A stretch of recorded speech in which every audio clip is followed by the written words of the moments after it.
بسم الله الرحمن الرحيم والصلاة والسلام على أشرف الأنبياء والمرسلين وصلى الله على سيدنا محمد. halkan waxaan kaga soo gudbin doonaa qiso yar oo aad u xanuun badan murugana leh kuna dhacday wiil dhalinyaro ah oo muslim ah oo waliba taajir ah kadib markii dhaqaatiirta ay u sheegeen in uu noloshiisa la sii noolaan doono cudurkan hadda haya ee kansarka loo yaqaan inuu la sii noolaan doono oo kaliya 7 bilood.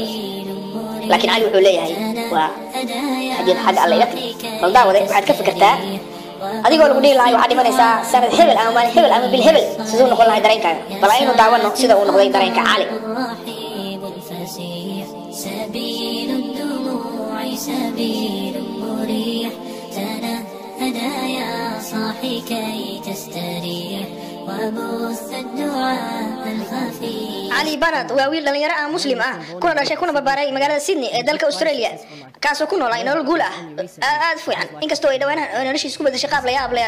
waa tan sheekada cali xagee bay ahaatay noloshaada maxaa kugu dhacay cali bartay ku sugan tahay nolosheeda ilaahay baa mahad iska leh ilaahaasoo ii hibeeyay kansar inuu ugu dhaco jirkayga oo dhan waxaan bedelay nolosheeda una bedelay inaan caawiyo dadka.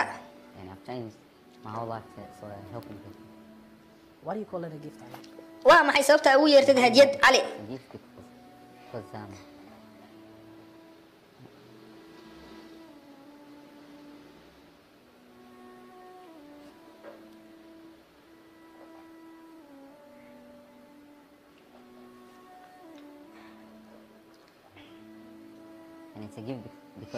ilaahay baa mahad iska leh waa hadiyad maxaa yeelay ilaahay wuxuu i siiyey fursad aan isku bedelo. What has having cancer? muxuu leeyahay kansarka oo indhahaaga kala furay wax walba oo nolosha ka mid ah xitaa hawada hadiyada ugu yar hawada aanu neefsanayno oo fareeshka ah.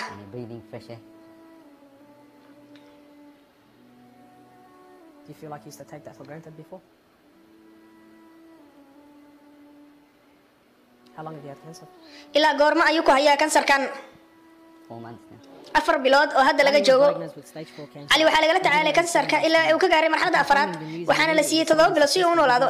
darbi markuu helay warka inuu cali dhimanayo cali wuxuu iibiyey ganacsigiisii najaxay waxaan lagu qasbay inuu dib u eego noloshiisa dhalaalkeeda ee uu ku jiray cali.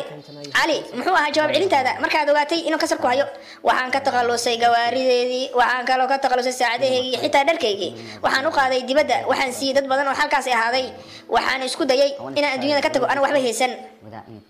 So you're on a mission. sida darteed waxaa leedahay miya qorshe aad ugu takhalusaysid adduunyada mayna fahmin nolosha raaxada leh cali uu ku jiro ilaa uu nagu cazumay qolkiisa gaarka ah iyo nafurnimada cali. waxaan waa maxaa cali ila hadal tani waa jijin waxay qiimaheedu yahay $60,000 $60,000 haa What do you have in these boxes? satuuqidan maxaa ahaaday cali? waxaan oo dhan waa kabaheyga. How much is something like this worth? shaygan oo kale qiimihiisa waa maxay cali? ku dhawaad $1,300 kana meeqa ka bixisay? $700. daaskan jooga daaskan jooga maxaa ku dhacay ookiyaalayaashaadii qoraxda? ookiyaalayaasha qoraxda oo dhan waan ka takhalusay waxaan siiyey walaalo jooga Afrika. So you're telling me there's a kid in Africa that's walking around with Louis Vuittons and Can I try one of these hats on? I've only mentioned them in my talks like 100 times. You can try the red one, limited edition one. Barakallah. Where reckon else? Sheikh Beauty. Ali's interested. cali rajadu adduunyada kala hay way tagtay si kadis ah kumana lahaan boos qalbigiisa adduunyada. Like when you look at this. cali maxaa dareemaysaa markaad fiirisid gaarigan oo jooga $600,000 inaad wadid gaarigan oo kale xaqiiqdii xilligan la joogo qalbigayga waxba kama ahan kadib markii uu qof ku sheego inay jiran tahay aan haysan waqti badan aan ku noolaato taasina waa mid aan maalin kasta u noolahay. This is how we should be living our life every day.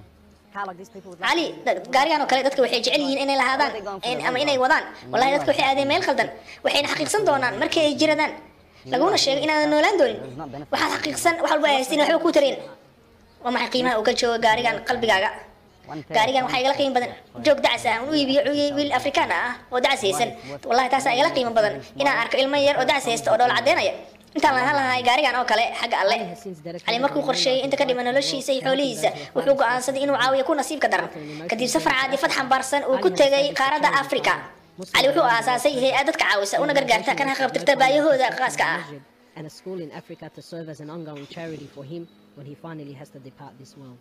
What all started it? From arrinta ayaa waxay igu dhalatay kadib markii aan booqday qabuuraha kadib markii uu gareeday walaalkay una dhintay kansar waxaan jooday qabuuraha kana fikrayay nafteeda kadib markii aad dhimatid meeshaan oo kale qofna kulama joogi doona aaba ma lahan hooyo ma lahan walaal ma lahan kaliya ay camalkaaga mooyee xitaa lacagtaada wax ku tarimayso markan waxaan ku raacaya sadaqadaada taasoo kaa caawin doonta waqtiga qabriga ku jirtid ilaa ka gaaraysid yoolkaaga u dambeeya Sadaqah.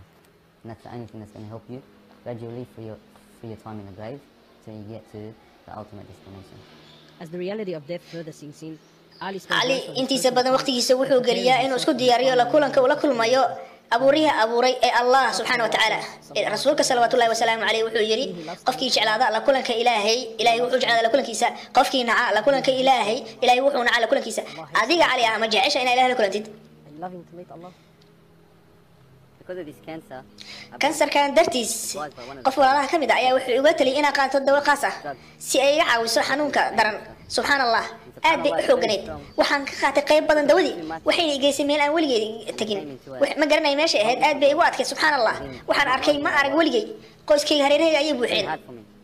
waxaan ishaarayay kor waxaana dhahayay ilaahay u qaado waxayna ahayd meel aad u qurux badan waxaan arkay weligay ma arag maalinkii xigay waan soo kacay waana dawaqmay maxaa yeelay ilaahay subxaana wa tacaala muusan iqaadan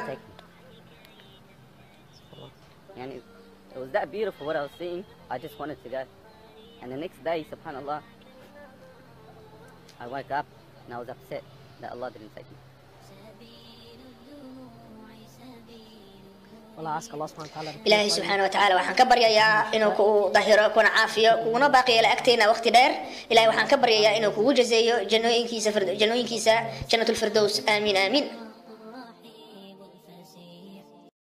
walaalkayga muslimka ahow kadib markii aad daawatay qisadan aadka murugada badan cali waxaa la siiyey oo dhaqaatiirta u sheegeen inuu la noqon doono kansarkan 7 bilood oo kaliya kadibna uu geeriyoon doono laakiin cali wuxuu leeyahay waa hadiyad xagga alle iga timid oo wala jeedo kansarka walaalkayga muslimka ahow qisadan aadka murugada badan waxay ka faa'iideynaa waxyaabo badan kow waa inuu qofka isku diyaariyaa mar walba inuu geeriyoonayo saacad walba xilli walba daqiiqad walba labo waa inuu qofka isku diyaariyaa la kulanka ilaahay jeclaadana la kulanka ilaahay suu ilaahay subxaana wa tacaala u jeclaada la kulankiisa saddex waa inuu qofka sadaqada badsadaa sida fiidiyogan ka muuqata afar qofka xoolo kasta uu haysto waxaa raaci doona oo kaliya camalkiisa sida fiidiyogan ka muuqata shan inuusan adduunyada qofka uusan israacin lana ahaataa wax agtiisa ka liita lix waa inuu qof ku sabraa dhibaato walba oo lagu imtixaamo ilaahay subxaana wa tacaala wuxuuna ugu bedeli doonaa hadduu ku sabro janno walaalayaal sidaan wada ognahay waxaynu sugaya qabriga waxaa naga horeyn doona kuleel huur cidlo mugdi ciriiri laakiin waxaan uga baxayna ilaahay subxaana wa tacaala waa maamintiisa aan qaadano kana tagno wixii uu naga reebay raacna wuxuu na faray kuna dayna rasuulkeena salawaatullahi wasalaamu calayh marka walaal u duceey walaalkeen cali banak ilaahay subxaana wa tacaala inuu caafiyo والسلام عليكم ورحمة الله وبركاته بذكر الإله تطيب الحياة تسر أسارير وجه صبيح تسر أسارير وجه صبيح سبيل الدموع سبيل مريح تنهدى يا صاحي كي تستريح $100 inaad wadid gaarigan oo kale xaqiiqdii xilligan la joogo qalbigayga waxba kama ahan kadib markii qof ku sheego inay jiran tahay aan haysan waqti badan aan ku noolaato taasina waa mid aan maalin kasta u noolahay And this is how we should be living our life every day. How like these people would cali gaarigan oo kale dadka waxay jecel yihiin inay lahaadaan ama inay wadaan wallahi dadka waxay aadeen meel khaldan waxayna xaqiiqsan doonaan markay ay jiradaan laguna sheego inaan noolaan doonin waxaad xaqiiqsan wax walba haysan waxba ku tareen waa maxay qiimaha uu ka joogo gaarigan qalbigaaga gaarigan waxaa igala qiimo badan joog dacas ah uu iibiyo wiil afrikaan ah oo dacas haysan wallahi taasaa igala qiimo badan inaan arko ilmo yar oo dacas haysta oo dhoola cadeynaya intaan lahaan lahay gaarigan oo kale xagga alle cali markuu qorsheeyey inta ka dhiman noloshiisa iyo xoolihiisa wuxuu go'aansaday inuu caawiyo ku nasiibka daran kadib safar caadifad xambaarsan uu ku tegay qaaradda afrika cali wuxuu aasaasay hay-ad dadka caawisa una gargaarta kana qabtirta baayahooda qaaska ah and a school in Africa to serve as an ongoing charity for him when he finally has to depart this world. What all started it from arrinta ayaa waxay igu dhalatay kadib markii aan booqday qabuuraha kadib markii uu gareeday walaalkay una dhintay kansar waxaan joogay qabuuraha kana fikrayay nafteeda kadib markii aad dhimatid meeshaan oo kale qofna kulama joogi doona aaba ma lahan hooyo ma lahan walaal ma lahan kaliya ay camalkaaga mooyee xitaa lacagtaada wax ku tarimayso markan waxaan ku raacaya sadaqadaada taasoo kaa caawin doonta waqtiga qabriga ku jirtid ilaa aad ka gaaraysid yoolkaaga u dambeeya Sadaqa. And that's the only thing that's going to help. jirkayga oo dhan waxaan bedelay nolosheeda una bedelay inaan caawiyo dadka And I've changed my whole life to sort of helping people. Why do you call it a gift, Ali? waa maxay sababta ugu yeertid hadiyad cali A gift because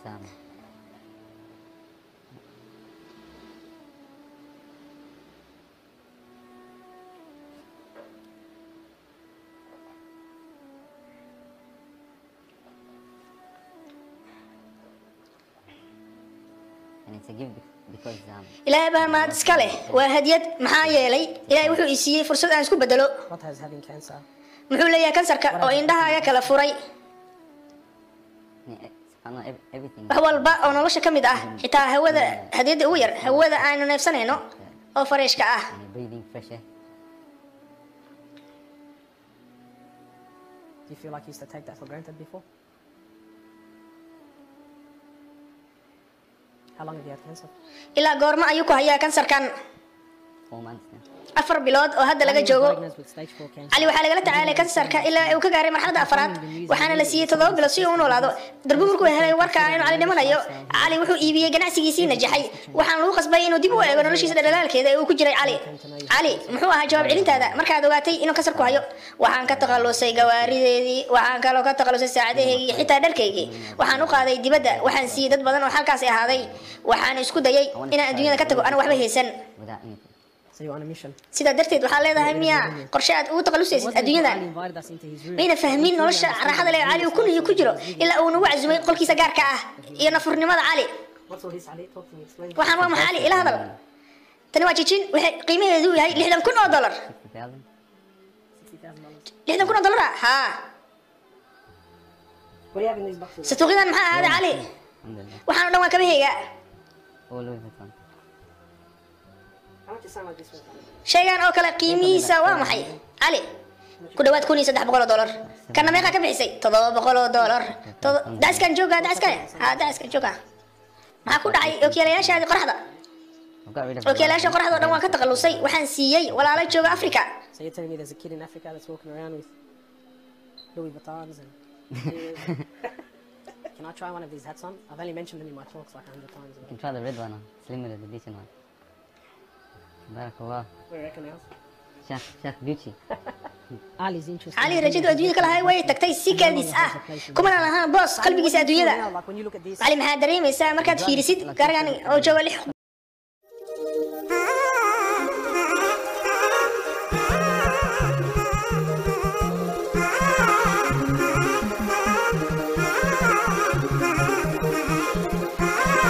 بسم الله الرحمن الرحيم والصلاة والسلام على أشرف الأنبياء والمرسلين وصلى الله على سيدنا محمد halkan waxaan kaga soo gudbin doonaa qiso yar oo aad iyo aad u xanuun badan murugana leh kuna dhacday wiil dhalinyaro ah oo muslim ah oo weliba taajir ah kadib markay dhakhaatiirta ay u sheegeen inuu noloshiisa la sii noolaan doono cudurkan hadda haya ee kansarka loo yaqaan inuu la sii noolaan doono oo keliya 7 bilood laakiin cali wuxuu leeyahay waa hadiyad xagga alle iga timi bal daawade waxaad ka fikirtaa adigoo lagu dhihi lahay waxaad dhimanaysaa sanad hebel ama maalin hebel ama bil hebel siduu noqon lahay dareenkaaga bal aynu daawano sida uu noqday dareenka cali الرحيب الفسيح سبيل الدموع سبيل مريح تنهدى يا صاحي كي تستريح وبث الدعاء الخفي cali banad waa wiil dhalinyaro ah muslim ah kuna dhashay kuna barbaaray magaalada sydney ee dalka australia kaasoo ku noolay nolol guul ah aad fiican inkastoo ay dhawaan noloshiisa ku bedeshay qaab la yaab leh waa tanaa sheekada cali where are you at? xagee bay ahaatay noloshaada maxaa kugu dhacay cali And at this point in my life, Allah, barta ay ku sugan tahay nolosheeda ilaahay baa mahad iska leh ilaahaasoo ii hibeeyey kansar inuu ugu dhaco jir you gradually for your time in the grave till you get to the ultimate destination. As the reality of death further sinks in, Ali spends cali most of his intiisa personal badan time waqtigiisa wuxuu preparing geliyaa inuu isku diyaariyo la kulanka uu la kulmayo abuuriha abuuray ee allah subxaana wa tacaala rasuulka salawaatullahi wasalaamu caleyh wuxuu yidhi qofkii jeclaada la kulanka ilaahay ilaahay wuxuu jeclaada la kulankiisa qofkii naca la kulanka ilaahay ilaahay wuxuu naca la kulankiisa adiga cali ah ma jecesha inaa ilahay la kulantid and loving to meet Allah. because of this cancer, kansarkan dartiis qof walaalaha ka mid ah ayaa wuxuu uga taliyay inaa qaato dawo qaas ah si ay iga caawiso xanuunka daran subxaan allah aad bay u xoogganeed waxaan ka qaatay qayb badan dawadii waxayna igeysay meel aan weligeed tegin ma garanay meesha ahayd aad bay igu adkay subxaan allah waxaan arkay ma arag weligay qoyskayga hareerahayga ayay buuxeen waxaan ishaarayay kor waxaana dhahaya ilaahayow qaado waxayna ahayd meel aad u qurux badan waxaan arkay weligay ma arag maalinkii xigay waan soo kacay waana dawaqmay maxaa yeelay ilaahay subxaana wa tacaala muusan iqaadan it was that beautiful what I was seeing. I just wanted to go. And the next day, subhanallah, I woke up and I was upset that Allah didn't take me. Well, I ask Allah subhanahu wa ta'ala. ilaahay subxaana wa tacaala waxaan ka baryayaa inuu ku dahiro kuna caafiyo kuna baaqiyo la agteena waqti dheer